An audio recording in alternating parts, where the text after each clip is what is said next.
It has been pointed out that I left a section of this clip a little vague, and so this video response to myself is to clarify that. It's an addendum. So the section in question was where we were talking about if you have a player at your table who's weaker in some aspect than the character they are portraying, that they could be allowed to just roll.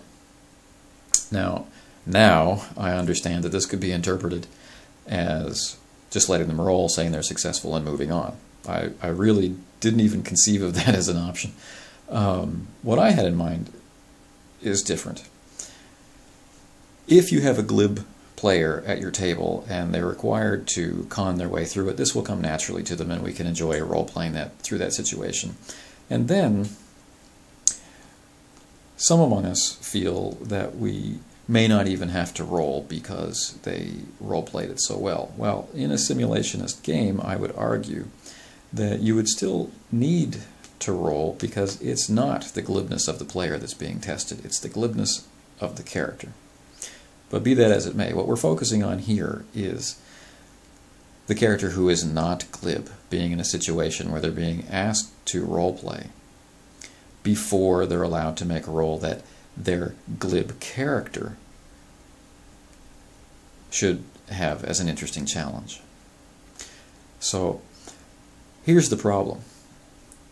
The character is fine in this situation. They either will or they will not succeed. But the player lacks these skills. The player doesn't even know how to begin.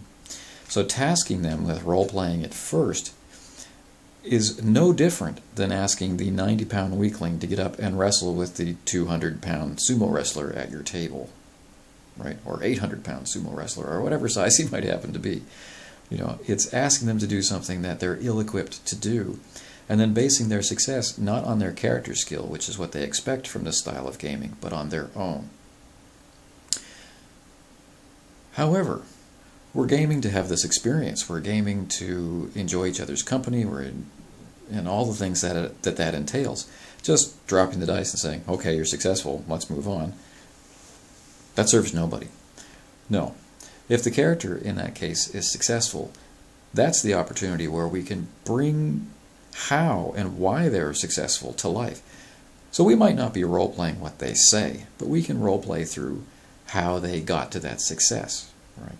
So in the example I used earlier, we had a guard, and the character had to con their way past them to get into the city. So it might be completely opaque to the player that this guard could be motivated by money. It may never even occur to them, even with a long list of notes. All right. But it's one of the first things that comes to the character's mind. So we can guide them through the way that we portray the guard and the way that we reinforce description of the setting, that maybe money is a good route to go. And we see what the player comes up with. And every time this kind of scene comes up, we do this. And eventually, the skill of the player will change. And they can, one day, eventually look very fondly on a particular experience where what used to be their weakness in the game isn't anymore.